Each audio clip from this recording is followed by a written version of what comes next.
Like Prometheus, or like the raven.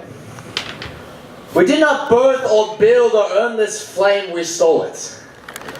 In the end, we ran and we ran and we ran, and in the end we still ran out of fire, of fuel, the good dark stuff that comes in mountains and lakes worth. Renewables? Right then you can harness the hurricane.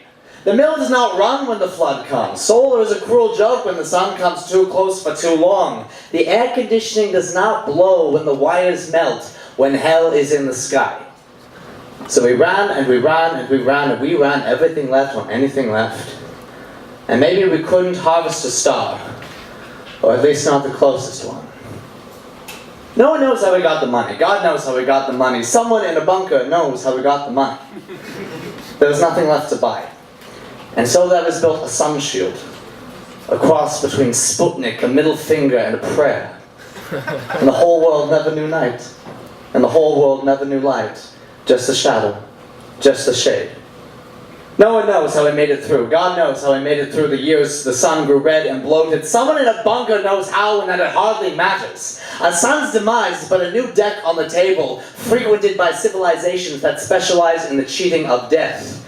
But the skeptics are right. Fusion is always 50 years away. It takes that long to fly to the first star we made, and the one after that, and the one after that, the lovely stars we planted like seedlings after a clear cut, even in grids. It looks like chaos if you aren't on this world. You don't see things from our point of view. From here it looks like we did our job, that we planted, and we paid the ultimate insurance premium in seeds of fusion sown into the firmament.